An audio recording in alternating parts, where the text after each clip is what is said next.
Hey class, today we're going to talk about crimes against property.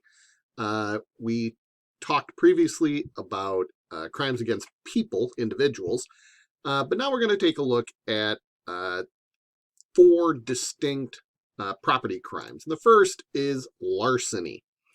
Larceny is the unlawful taking and carrying away of the property of another against their will, with the intent to permanently deprive the owner of the property. In other words, theft. Okay, so let's break this down a little bit. Are there times when you can lawfully take and carry away the property of another? Sure. I'm sure we can come up with examples. You loan someone a book.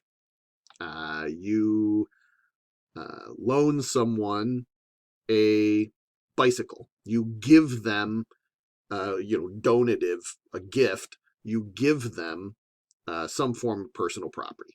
Okay, so those are all examples of lawful exchanges, right? An unlawful taking and carrying away of the property of another is, again, theft against the will of that person.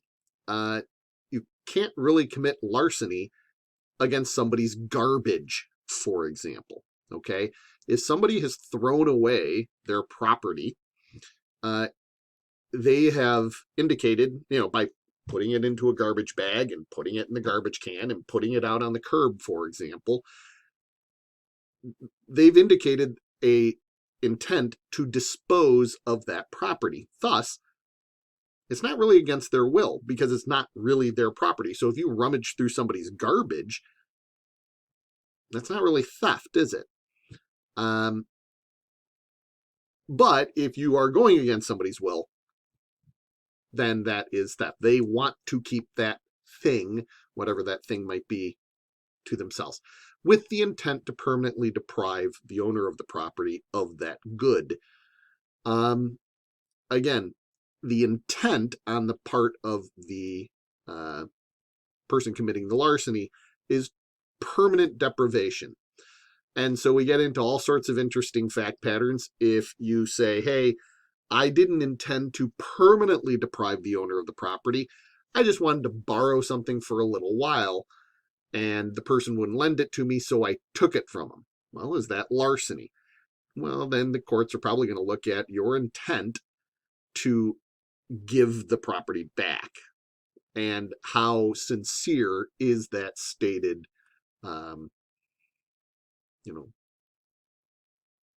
temporary deprivation of the property. Now, note that grand larceny, which is kind of like an aggravating factor for larceny, is taking anything valued over $100. So that's a really low limit. Now, again, as I was talking about with the personal crimes or crimes against the person, this is going to vary by states. Okay, don't be surprised if grand larceny might be in some states over $250, $500, whatever the amount might be. The next crime against property that we're going to take a look at is burglary.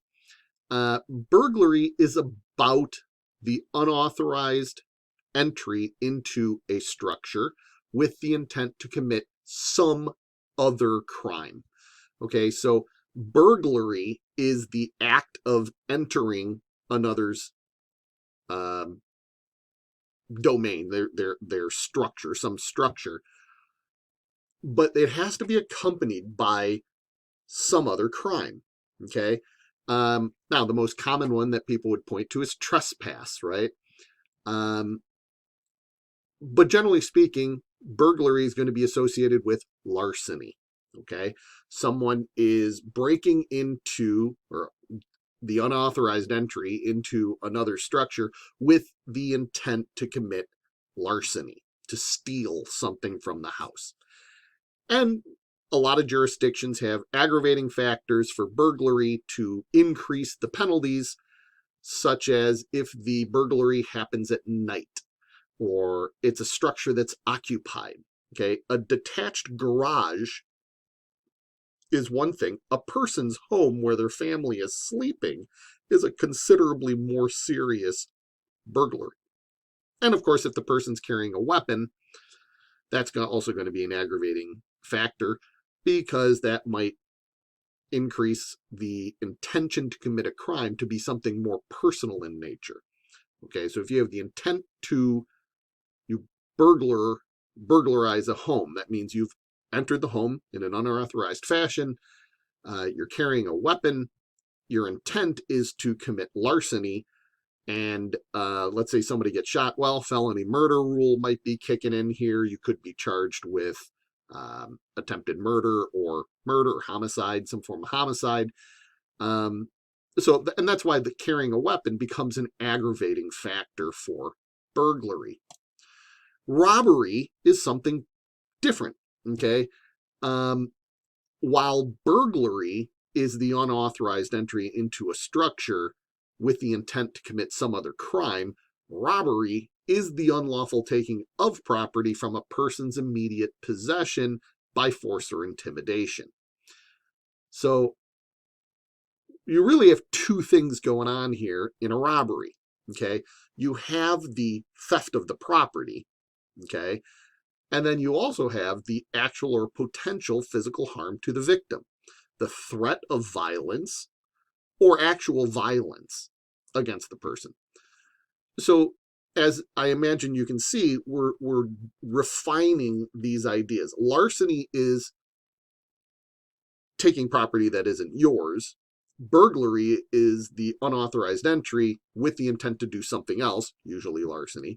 Robbery is unlawfully taking somebody else's property through force or intimidation. So these are gradients of these offenses, okay?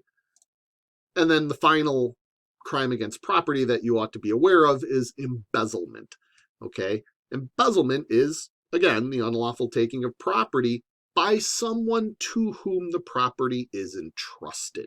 And that trusteeship is the key distinction between embezzlement and, say, larceny.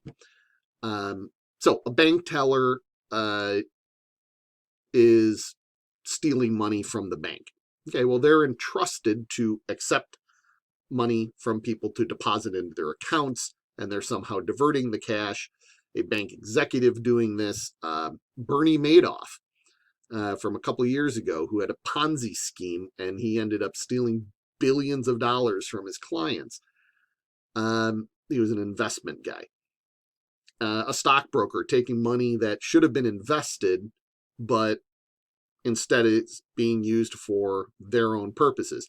If you have watched any episodes of Ozark, you know what I'm talking about, okay?